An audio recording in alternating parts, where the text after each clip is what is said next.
The last and only time Columbia won an Ivy League title was 1961. Perhaps that 61 team will get some company on Saturday. We'll get into that and more here on the Week 10 edition of the John Poppy Coaches Show. Lance Meadow with you here on GoColumbiaLions.com. We set the stage for the 14th installment of the Empire State Bowl. It is Cornell and Columbia in the Big Apple. And as always, we're joined by head coach John Poppy. Coach, greatly appreciate the time as always. Let's start by reviewing the big win 21-12 in Providence over Brown. We spoke extensively last week about the electricity of this Brown offense and the chances they take.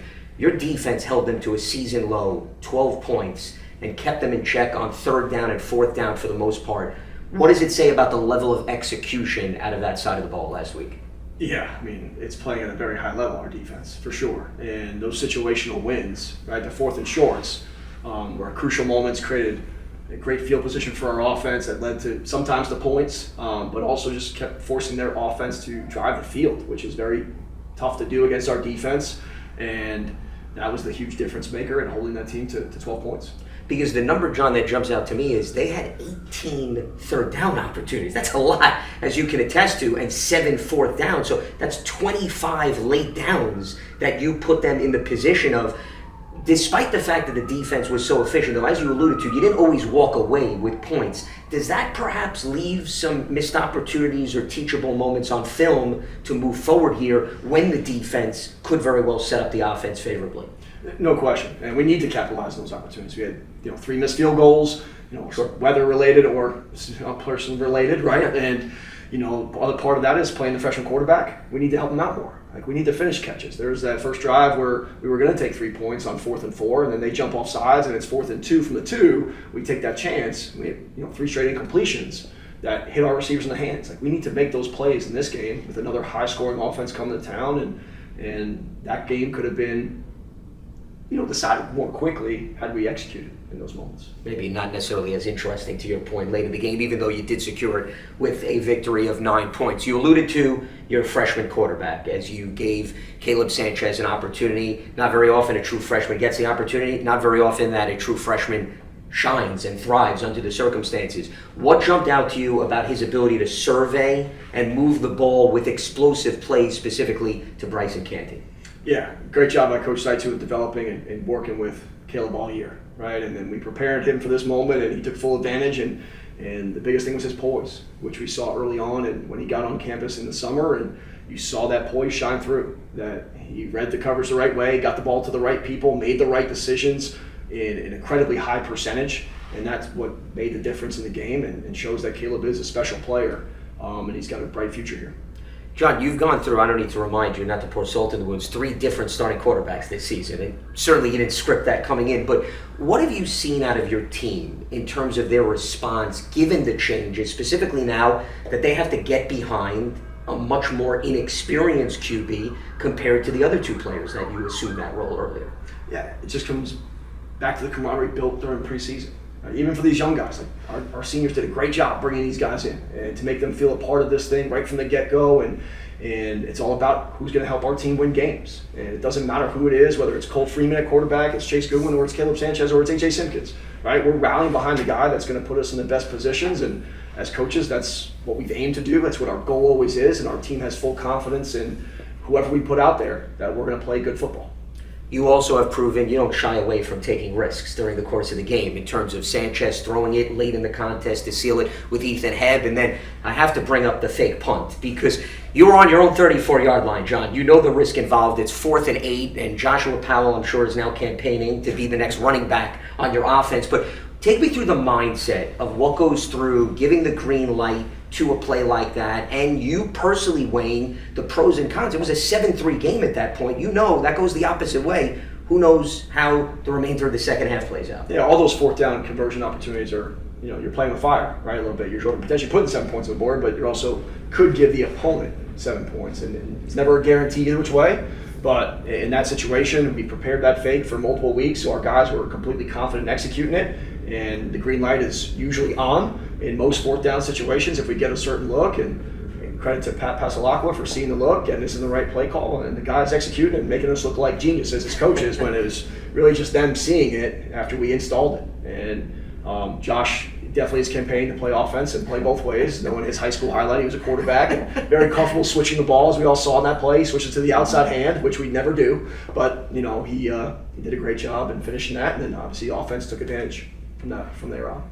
So Joey Georgie, Malcolm Terry, you've been warned. You may need to look out in terms of the depth chart and what's happening during the course of practice. On a more serious note, before we wrap up and then start to look ahead to Cornell, I know once again you're in the moment type of guy, but you did record your 6th win as a first-year head coach at Columbia. And John, nobody has done that in your position since 1925. I may be bad at math, but we're talking about a century here. That's a long time, and you, I'm sure, had your own personal goals.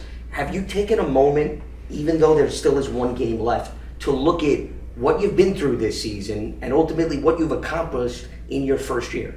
To be honest, no, because I owe it to the seniors not to, and we're still battling. Right, we're still trying to finish this thing and finish this journey. After the journey's over, I'm sure we'll reflect and we'll celebrate the moments we're celebrating, and we'll stress over the moments that we could wish we had back.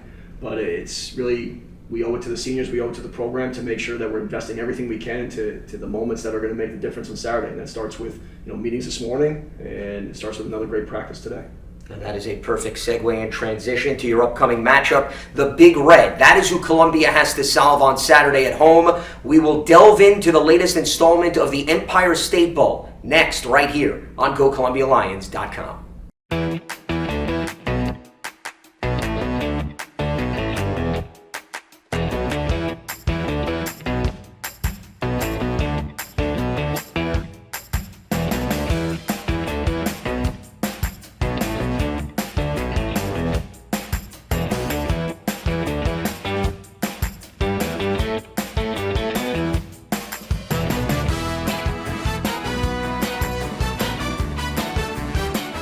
Lance Meadow back here with you on GoColumbiaLions.com as we now turn our attention to Week 10, the final game of the regular season between Columbia and Cornell. So, John, this is a Cornell team that, similar to Brown, comes in with a very impressive resume from an offensive standpoint. They showcase, you could argue, the most experienced quarterback in the league, who only happens to lead the league with 24 touchdown passes and also has run in for 7. What is the challenge that Cornell poses, and maybe in comparison to what you just had to contain in that Brown Bears offense? Yeah, I think in their victories, they play very well off each other, right? Offense, defense, special teams, they fake punts. They've had turnovers and defensive touchdowns. They've been very, very productive on offense, obviously. And Jameson himself is an issue. And then you add some of the playmakers he has around him. I mean, it just seems this year he's made everybody better. He looks very, very comfortable in his new scheme. Coach Swanstrom's done a great job of structuring the offense to his skill set, and that's why they're doing what they're doing on offense. And then you add their special teams. Coach Backus has been there a long time. It's been in this league a long time, also at Princeton, and he does a great job taking the football away. And then you kind of have those turnovers that lead to positive side of the field,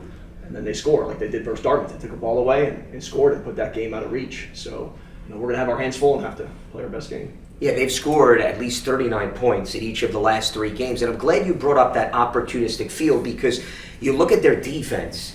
They're dead last in the Ivy League in terms of giving up 33 points per game, but 18 sacks and 9 interceptions, which I think is what you were hitting on. So how much is this team, maybe similar to Brown, living on the edge like we talked about last week, where they're willing to take the risks and chances, and that may change and alter your approach on both sides of the ball? No question. Coach Swanstrom has done a great job, like I said earlier, and he does a great job of calling plays and sequencing things to try to make sure 4th down is a go opportunity when they're on the positive side of the field, to try to help their offense, because it's tough to stop 4th and 3. This offense gets 3 to 4 yards or more on a consistent basis, and that puts defenses in very compromising positions. They start getting greedy and playing the short yardage stuff, and then that's when they hit the explosive play over the top. So we've got to continue to play great assignment football and make sure we're paying attention to the people that are playmakers for them when the moments present themselves, and see how it goes. You brought up Dan Swanstrom. He was the Penn offensive coordinator prior to coming over to Cornell, and you mentioned how he's catering the offense to Wong, which makes sense, but how much has he taken from what he ran at Penn and is applying it somewhat to what you're seeing now with respect to Cornell? Because clearly you've been in the league quite some time. You know how that Penn offense is operated. Yeah, I think there's a lot of similarities, especially in structure and scheme. And there's just more chance taking, because I think Dan's an offensive guy. He wants the ball and he has complete confidence in his offense, where maybe Coach Peoria had a different approach. I just feel like there's a difference there in terms of the style of play calling that exists now, and that it's a little bit more free and a little bit maybe more down the field, not as much run first, and that's why Jameson is thrown for the yards he has and has the touchdown passes he has.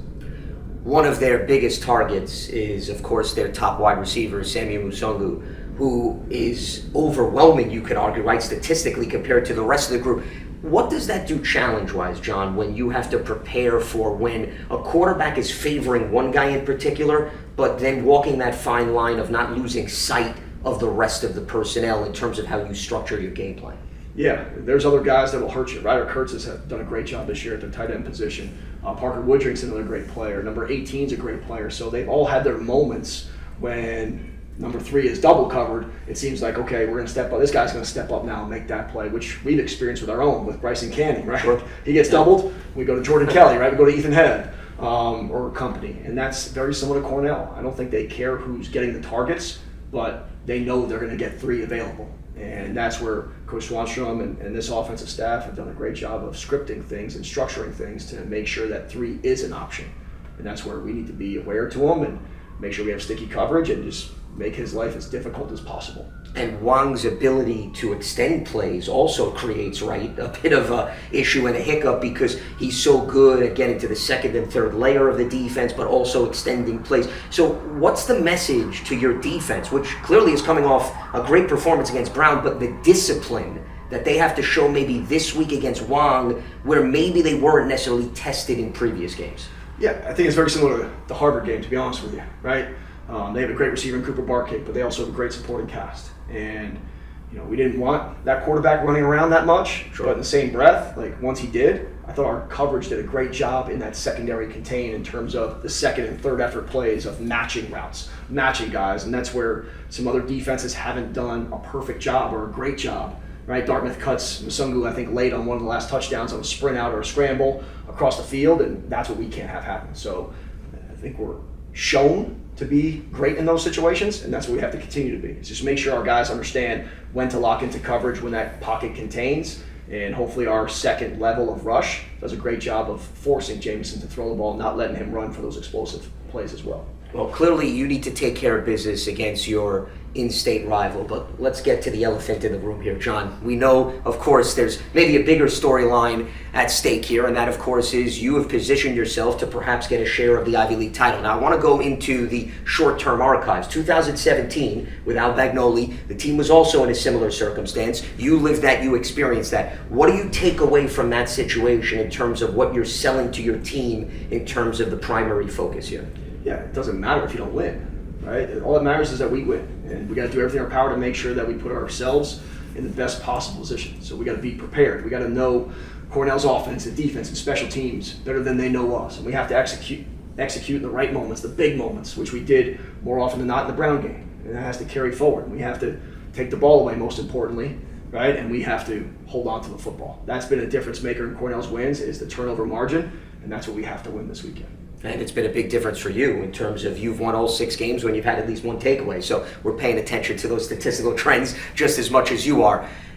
There is this idea in sports that players have the itch and the urge to watch the scoreboard. And for our viewers to understand, Harvard-Yale is going to be going on simultaneously to your game. But to your point, you have no control over what's going to happen with respect to that game.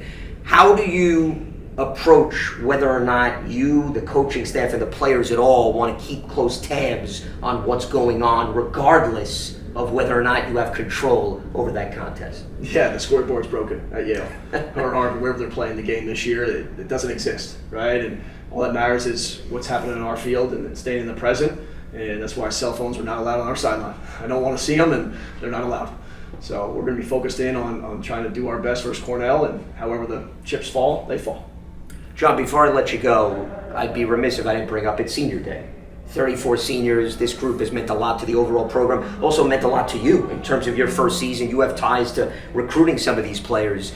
What does this group meant to you personally and the program, and how special is it for them to have this meaningful game to potentially wrap up their careers for at least some of these guys? Yeah, to me, just having some trust right away. They don't know me, or at least a lot of them didn't know who I was and what I'm about, and just buying into what we were selling, buying into how we were structuring things, whether workouts or practice or our summer plans, with making sure football stayed on the forefront of their minds. I'm just extremely proud and grateful to these guys that they showed true buy-in in all phases that we as coaches ask young people to buy in. They did, and that's what and why they're in this position, right? I'm so proud that they have a chance to win this game and potentially achieve something great. Whether the other things happen or not, they still achieve something great, right? 7 wins in the Ivy League, especially today's day and age, is amazing. It's an amazing feat to have that kind of season, and to finish your careers in a complete reversal is awesome too, right? 3-7 to 7-3 is no small feat, and they should be extremely proud of just to have that opportunity. Well, can't put it in perspective better than that. We'll leave it at that, John. It was an absolute pleasure. I appreciate the time all season, and best of luck this weekend. Thank you. You got it. Absolutely. It doesn't get bigger than this. Columbia and Cornell to wrap up the 2024 campaign, and if you can't make the game, you can watch on SNY and ESPN+. I'll have the call with the former legendary center of the Columbia football team, Sean Fitzgerald.